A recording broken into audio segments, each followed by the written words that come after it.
샬롬. 주의 은총이 간익에서 예배드리는 여러분과 우리 모두에게 함께 하시기를 기원합니다.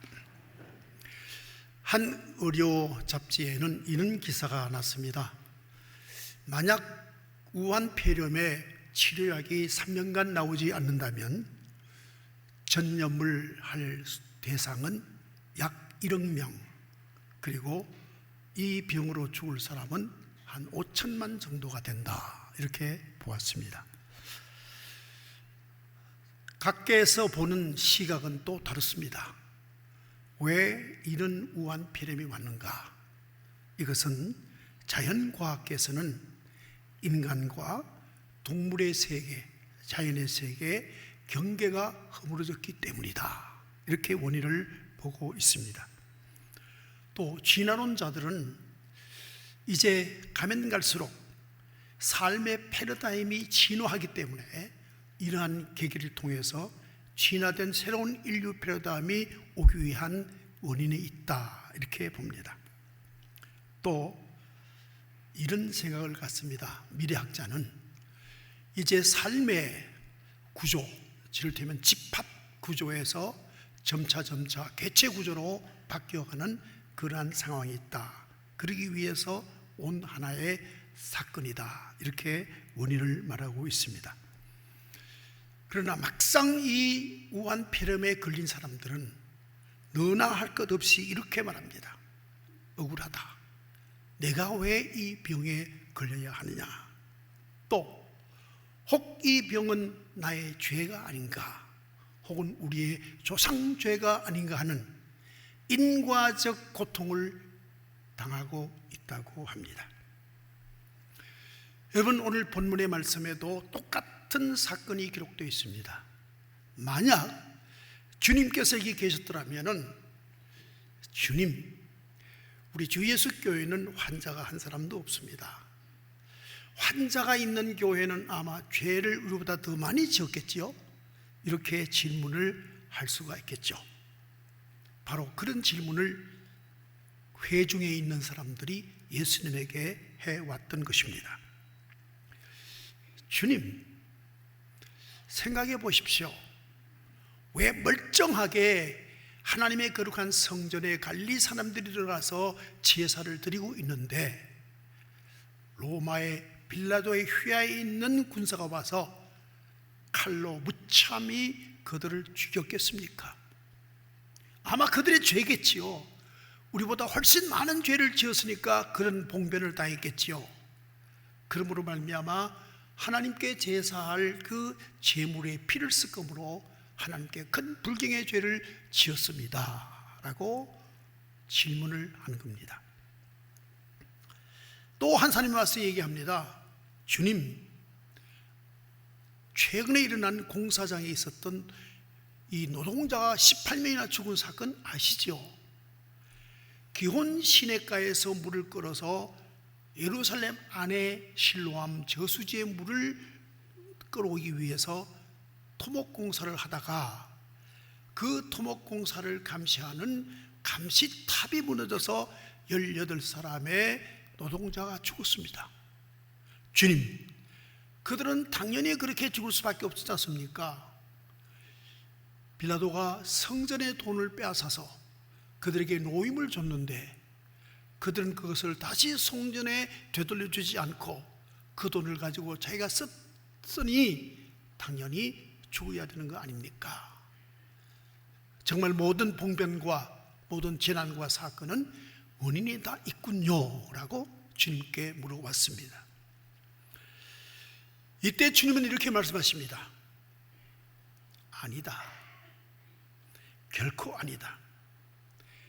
너희들 지금 봉변을 당하지 않고 사건의 중심에 있지 않고 해봤지 않은 너희들이나 지금 재난을 당하거나 죽임을 당한 그 사람들이나 죄가 많고 경함 때문이 아니다, 이렇게 말씀하십니다.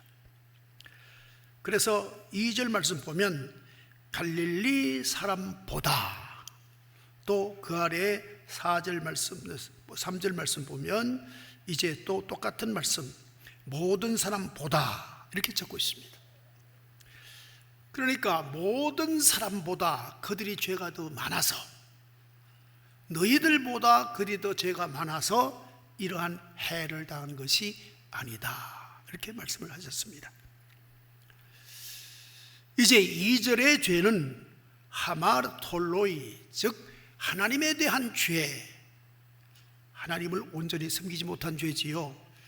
또 다음 4절에는 오페이레파에, 사람에게 빚을 지고 빚을 갚지 못한 죄. 그러니까 하나님에 대한 죄, 사람에 대한 모든 죄, 이웃에 대한 모든 죄, 죄가 너희들보다 많아서 이런 불행을 당한 것은 아니다, 이렇게 주님은 말씀을 하셨습니다. 여러분, 우리나 그때 사람들이나 철저하게 의식 속에 인과론적인 생각을 가지고 있습니다. 뭔가 나쁜 일이 있고 뭔가 잘못된 일이 있고 뭔가 불행한 일이 있으면 틀림없이 그 원인이 있다, 원인 없는 결과가 없다. 그래서 그들이 아마 죄 때문이라. 또 내가 혹 그런 일을 당하더라도 우리는 우리 마음속에 몸이 아픈 것도 고통스러운데 심령까지 아프게 우리 스스로 만듭니다. 내 죄 때문에, 우리 조상들 죄 때문에 이렇다, 이렇게 나를 학대를 하기가 쉽습니다. 그러나 주님은 그렇지 않다. 죄 때문인 것이 아니라 그들이 회개하지 않았기 때문이다, 이렇게 말씀을 하십니다. 여러분, 우리가 주님을 만날 때 주님은 우리에게 이렇게 말씀하십니다. 내가 이 땅에 온 뜻을 아느냐? 그것은 바로 의인을 부르러 온 것이 아니라 죄인을 부르러 왔다. 그리고 죄인의 죄를 용서해 주러 왔다. 내가 너희들에게 용서를 하고 싶은데 이미 용서하였는데, 아니 십자가에서 모든 죄를 다 용서하였는데, 다만 너희들은 회개치 않음으로 말미암아 너희들이 지금 현재의 아픔 속에 살아간다, 이렇게 말씀을 하시는 것이죠. 예수님이 처음 이 땅에 오셨을 때에 마지막 선지자 세례 요한은 말하기를 저기 저 사람을 보라, 예수님을 가리켜서 세상 죄를 지고 가는 어린 양을 보라, 이렇게 말했습니다. 그러니까 예수님은 모든 사람들의 죄를 다 짊어지고 십자가에서 처절하게 못 박혀 죽으심으로 말미암아 모든 사람들이 회개만 하면 이미 용서해 놓은 은총을 입도록 하는데 주님이 이 땅에 오신 목적이 있었다 하는 것을 말씀하고 있는 것을 보게 됩니다. 여러분, 결국 하나님의 사람들은 이미 하나님께서 우리의 죄를 용서하셨고, 그 용서하신 그 아름다운 은총 아래 나가 우리가 회개만 하면 어떤 죄도 사함을 받는다고 선포하시는 것입니다. 과연 예수님께서 이러한 선포하시게 된 배경을 누가복음 15장에서 탕자의 비유로 잘 말씀하고 있습니다. 아버지는 아들이 내가 먼 타국에 가서 멋지게 살고 싶습니다, 어쩜 방종하고 싶습니다 라고 할 때 이미 아버지는 그를 잘 알고 있습니다. 또 그 도시를 잘 알고 있습니다. 마음속에 용서를 하시고 계십니다.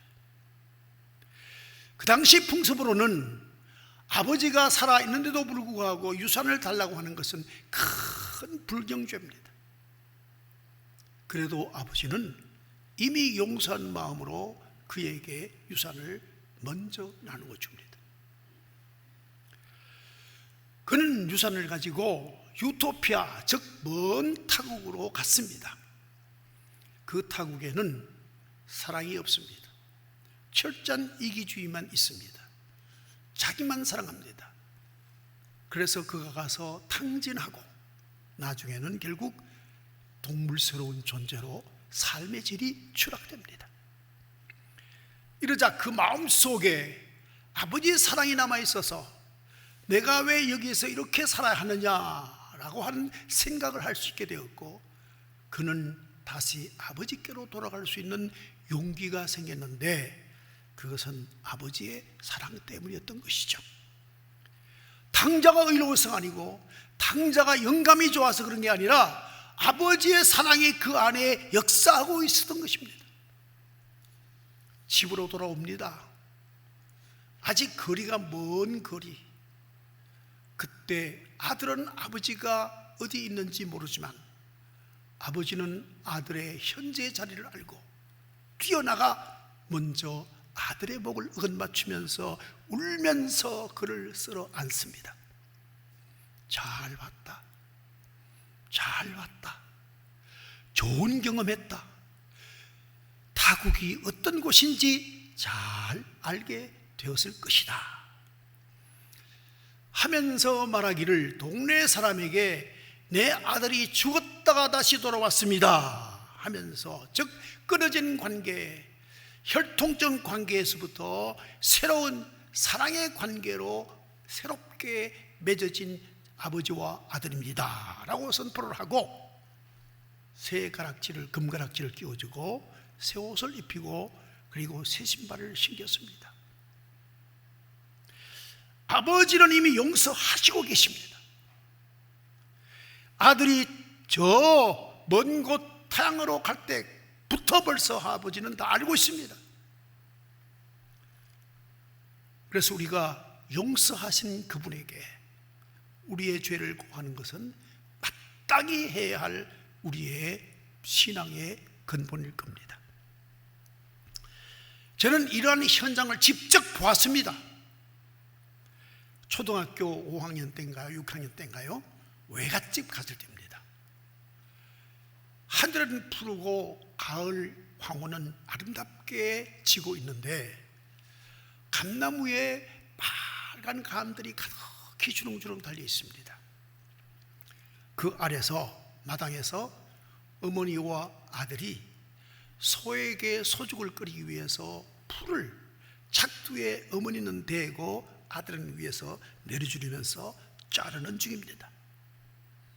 그러다가 아들의 친구가 감나무 위에서 홍시 하나를 따서 얘 받아라 하고 던지는 순간 아들은 그만 거기에 마음을 두다가 어머니가 손을 넣었다는 걸 모르고 작두로 잘라버리고 맙니다.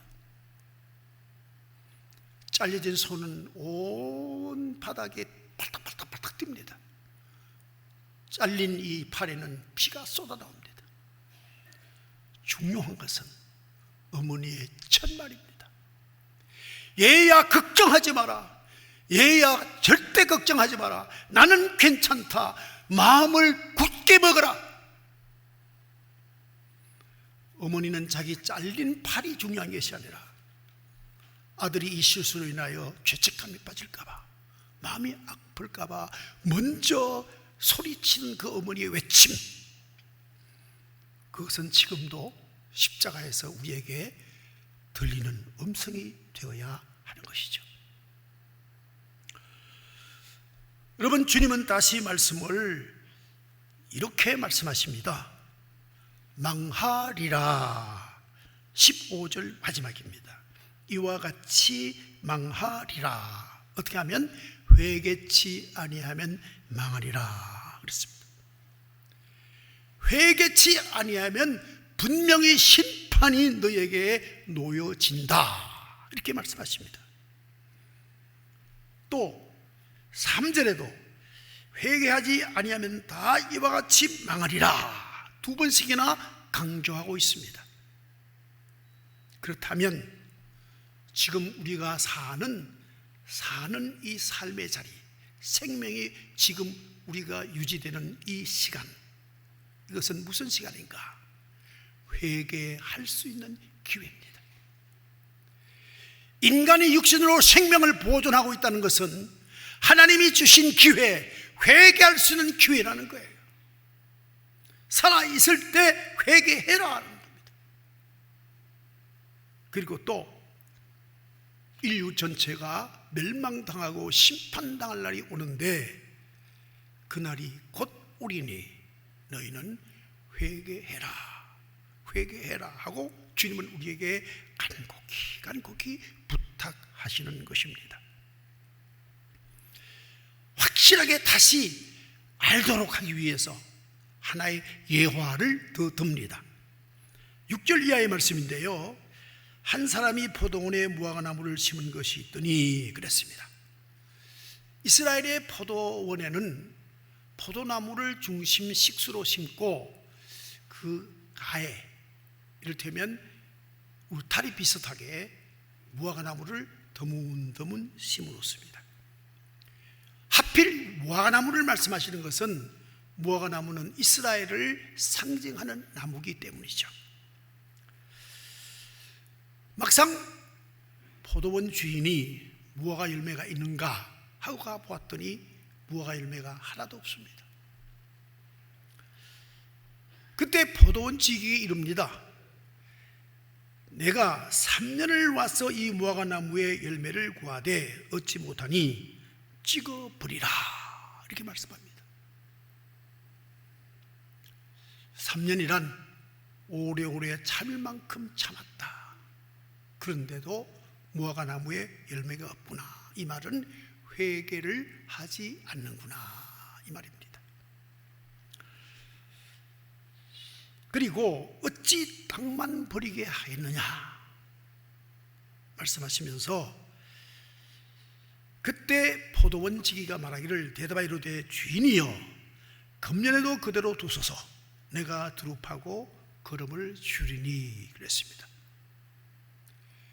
예수님께서 포도원 지기 자신임을 은연히 비치고 있으면서 하나님께 내가 중보기도하기를 한 해 더 참으소서, 한 해 더 참으소서 중보기도하고 있으니 조속히 회개하라, 회개하라, 회개하라고 외치는 것입니다.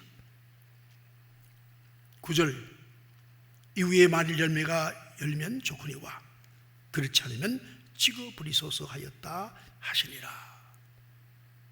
여러분, 회개 기도는 영원히 있는 게 아니라 제한되어 있다. 그러므로 우리를 긴장하게 하고 있는 말씀을 보게 됩니다. 과연 회개는 어떻게 하는가 하는 것입니다. 어디서 회개를 해야 될 것인가?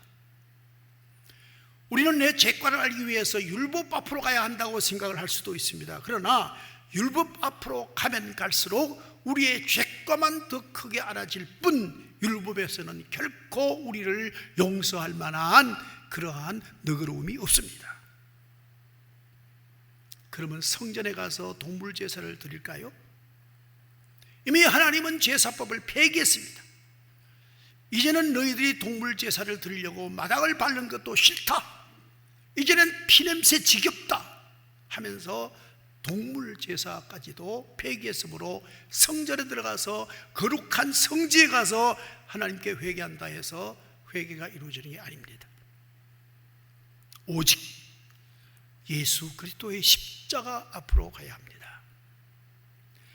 자기 아들을 십자가에 못 박고 우리의 모든 죄를 용서하시고자 했던 그 하나님의 너그러우심이 있는 십자가 앞으로 나갈 때 그 보혈이 우리의 영혼에 흘러들어와 우리의 모든 죄를 용서해 주시는 것입니다. 십자가 앞으로 가야 회개가 용서로 바뀌는 은총을 입게 되는 것이죠. 회개란 뭘까?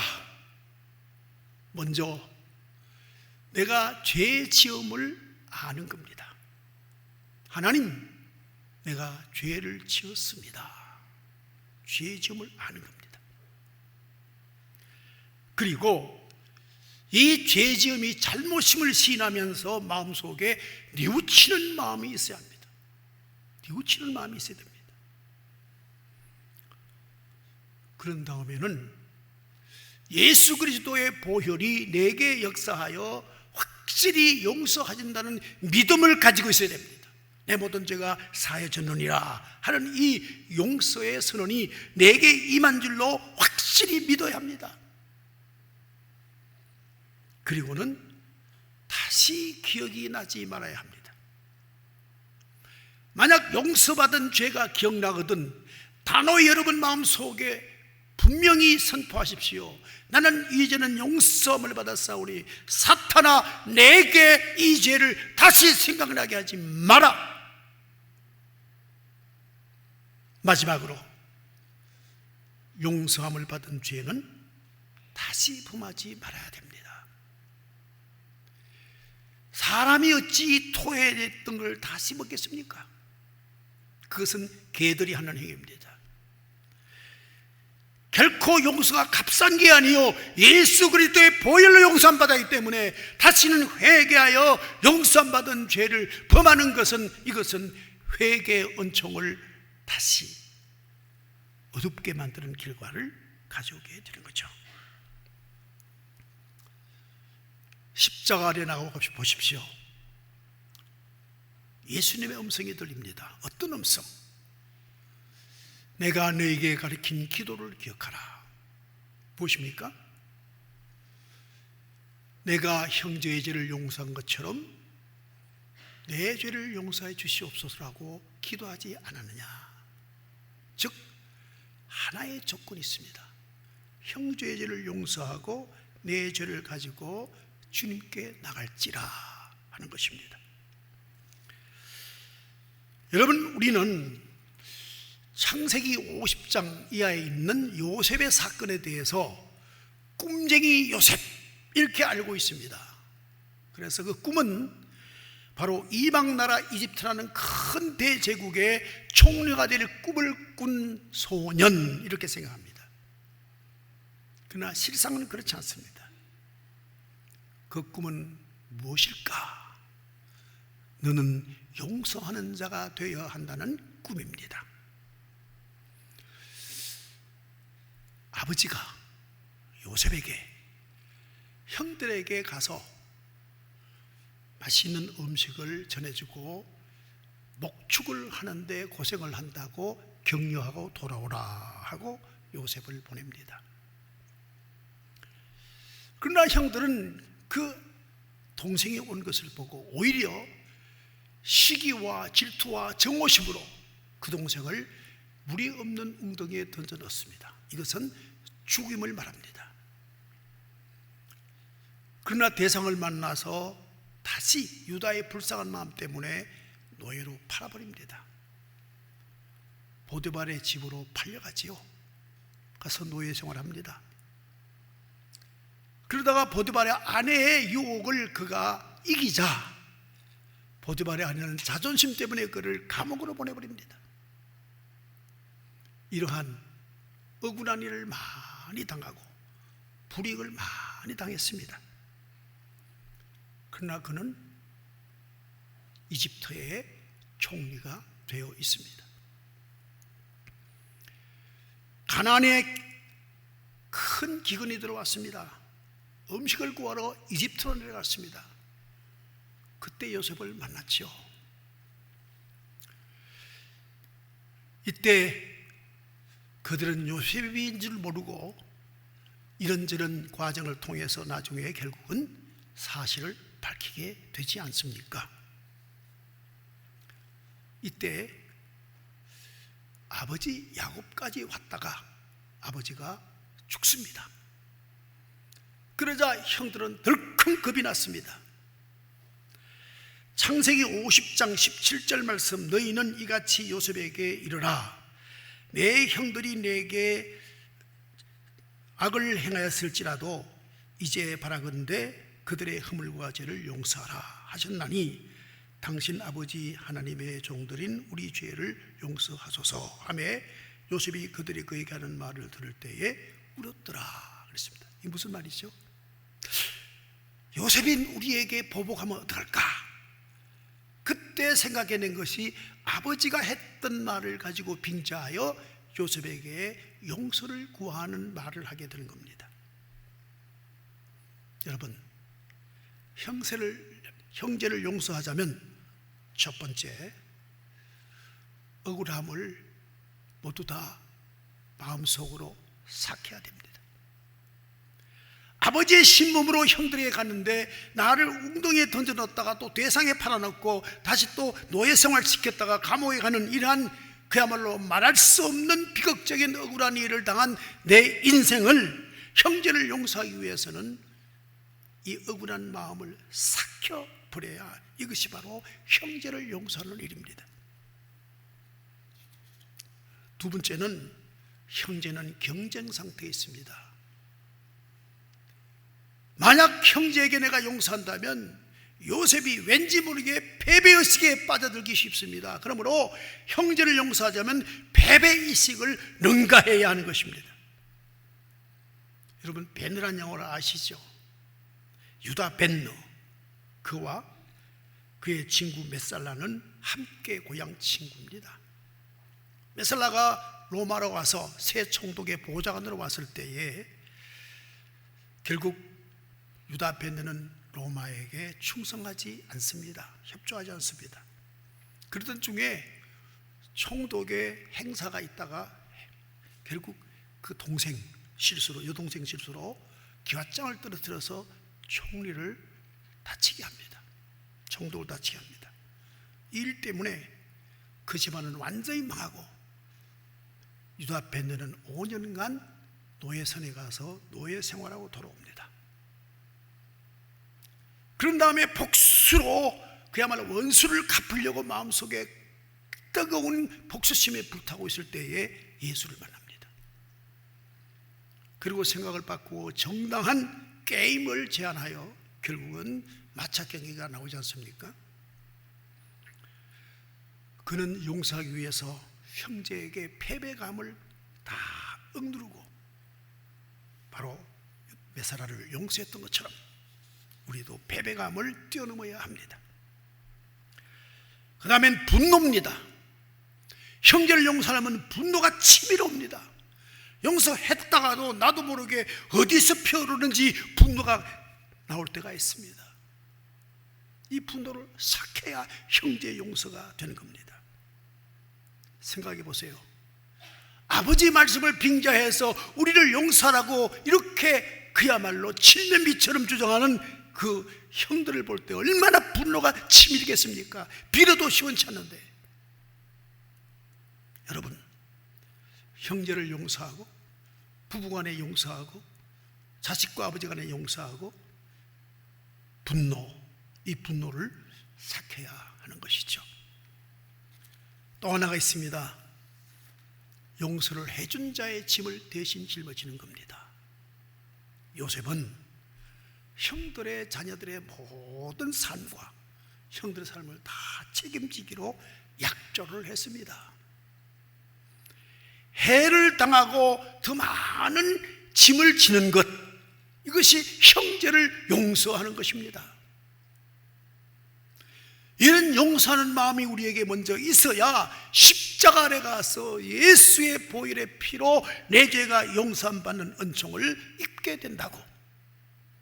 분명히 우리는 주기도문으로 매번마다 기도하고 있습니다. 도대체 우리는 꼭 회개하고 용서를 받아야 하느냐? 그 유익이 무엇인가 하는 것은 시편 32편 말씀에 자세히 적고 있습니다. 32편 1절 말씀에 허물의 사함을 받고 자신의 죄가 가려진 자는 복이 있도다. 마음에 간사함이 없고 여호와께 정죄를 당하지 않는 자는 복이 있도다. 내가 입을 열지 아니할 때에 종일 신음함으로 내 뼈가 쇠하였도다. 주의 손이 주하로 나를 누르심에 내 진액이 빠져서 여름 가물의 마름같이 되었나이다. 셔라. 내가 이르기를 내 허물을 여호와께 자복하리라 하고 주께 내 죄를 아뢰고 내 죄악을 숨기지 아니하였더니 곧 주께서 내 죄악을 사하셨나이다. 셔라. 이로 말미암아 모든 경건한 자는 주를 만날 기회를 얻어서 주께 기도할지라. 진실로 홍수가 범람할지라도 그에게 미치지 못하리라. 주는 나의 은신처이시오니 환난에서 나를 보호하시고 구원의 노래로 나를 두르시리다 그랬습니다. 환난과 여러 가지 어려움과 그야말로 피하지 못할 불행스러운 사건 중에도 죄사함 받은, 용서함 받은 사람들은 하나님께서 지키시고 보호하시고 어떻게 하시든지 주의 은총을 축복으로 그들에게 주시겠다는 약속을 받습니다. 디모데후서 2장 8절 말씀, 남자들이여 거룩한 손을 들어 기도하기를 원하노라.